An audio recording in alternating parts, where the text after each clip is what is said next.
Bonjour, bienvenue sur cette chaîne où on va traiter de respiration et aujourd'hui on va parler de la respiration Wim Hof. Le but de cette vidéo, ça va être que tu comprennes mieux la respiration Wim Hof pour que tu puisses l'adapter à ton profil et que quand tu la pratiques, tu en tires les meilleurs bénéfices. Donc dans un premier temps, on va voir la méthode Wim Hof dans sa globalité. Tu as peut-être déjà essayé des exercices de respiration sur YouTube et ils suivent tous plus ou moins le même format. Une respiration Wim Hof, ça va être un cycle qui va se répéter plusieurs fois, en moyenne 3 à 4 fois. Chaque cycle est découpé en 3 parties. Tu as une première partie où on va faire ce qu'on appelle des hyperventilations, donc des respirations rapides et intenses. Il va y en avoir 30 ou 40. Derrière ces respirations intenses, il va y avoir une apnée, une rétention poumon vide, c'est-à-dire que tu vas venir souffler et bloquer ton souffle pendant un certain temps. Et derrière, la troisième phase d'un cycle, c'est la phase de récupération où on va venir inspirer et bloquer l'air dans la poitrine pour 10 à 15 secondes. Donc un cycle est composé de 30 à 40 respirations rapides, une apnée poumon vide, suivie d'une apnée poumon plein de 10 à 15 secondes. L'apnée poumon vide que tu as au milieu, c'est celle qui va augmenter progressivement au fur et à mesure des cycles et c'est celle qui est affichée au départ des vidéos. Maintenant que tu as les grands principes, on va répondre à 2 ou 3 questions essentielles pour que tu comprennes mieux comment respirer et comment tirer les meilleurs bénéfices de cette respiration. On démarre du coup avec les 30-40 respirations d'hyperventilation. Est-ce que tu dois respirer par le nez ou par la bouche? C'est une question qu'on me pose souvent durant les workshops. Il n'y a pas de bonne réponse à cette question. Ce que je te conseille, si tu débutes, c'est de plutôt inspirer par le nez et expirer par la bouche. Pourquoi? Parce que ça te permettra de mieux conserver et de mieux gérer tes volumes. Donc au départ, tu peux inspirer par le nez et expirer par la bouche. Une fois que tu as pratiqué un petit peu et que tu te sens de pouvoir augmenter l'intensité de ta respiration, tu peux essayer d'inspirer par la bouche et d'expirer par la bouche. En gros, dès le moment où tu passeras sur une respiration par la bouche, l'intensité sera plus élevée parce que tu peux engranger plus de volume inspiratoire et expiratoire sur un court temps. Donc au départ, plutôt inspire nez, expire bouche. Et avec l'expérience et la pratique, tu peux passer à inspire bouche, expire bouche. Toujours sur ces 30-40 hyperventilations, une question qui revient de manière récurrente, c'est comment je dois respirer? Le but, c'est d'avoir une inspiration qui est active, une expiration qui est passive. Sur l'inspiration, on essaie d'utiliser son diaphragme, d'inspirer avec le ventre vers la poitrine. Et sur l'expiration, on a une expiration passive sans forcer. Je te le montre, essaye de le pratiquer avec moi. On va inspirer du ventre vers la poitrine.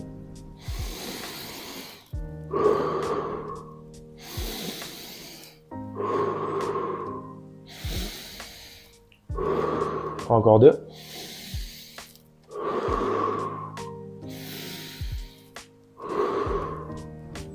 Donc, on a bien inspiré comme une vague qui part du ventre, qui monte vers la poitrine, sans contracter les muscles du cou. Et l'expiration, elle est passive, on ne la force pas. Donc ça, tu le gardes sur 30 à 40 respirations. Pour l'intensité des respirations ou le rythme, si tu as déjà essayé sur plusieurs vidéos, tu verras qu'en fonction du moniteur, le rythme de ces hyperventilations est différent.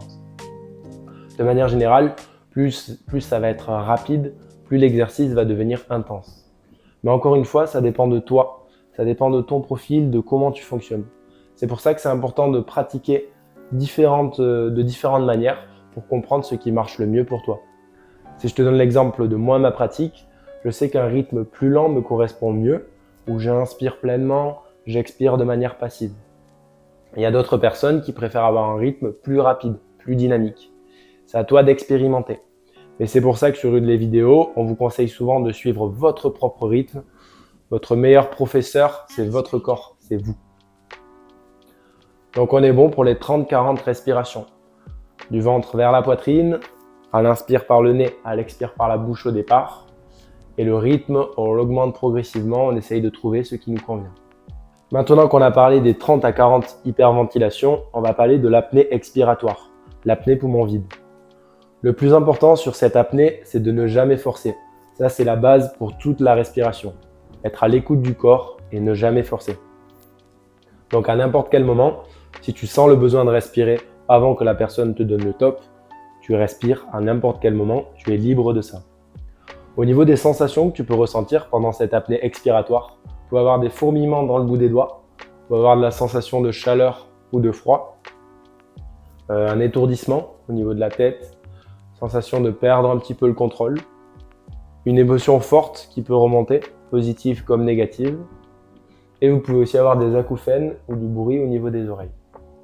Une des dernières sensations que vous pouvez ressentir, c'est une tétanie musculaire au niveau des muscles, avoir des crampes, on appelle ça souvent les pinces de crabe. C'est des sensations qui sont normales, qui sont OK avec cet exercice de respiration, mais si pour toi c'est trop intense ou inconfortable, tu peux arrêter l'apnée ou ralentir les hyperventilations comme on a parlé tout à l'heure. Et après cette apnée expiratoire, on a donc la phase de récupération de 10 à 15 secondes, l'apnée poumon plein, où là on vient chercher à amener de l'énergie jusqu'à la tête en bloquant l'air dans la poitrine. Donc on a vu vraiment la globalité de cette méthode Wim Hof. Le plus important pour conclure, c'est que tu fasses toujours ça dans un environnement sain, donc allongé ou assis, jamais dans un endroit où la perte de conscience ou de connaissance peut te mettre en danger. Je ne dis pas qu'en respirant tu vas perdre conscience, mais ça te met dans un état vraiment de conscience modifié, donc fais-le toujours dans un endroit sain, dans un endroit safe, de préférence assis ou allongé. Merci d'être resté jusqu'au bout. Tu en as appris un peu plus sur la méthode Wim Hof. Si tu as des questions, n'hésite pas à me les poser en commentaire. N'hésite pas à essayer de faire une respiration. Tu en as une juste ici. Et je te dis à très vite pour qu'on parle de respiration et d'hormèse. Merci.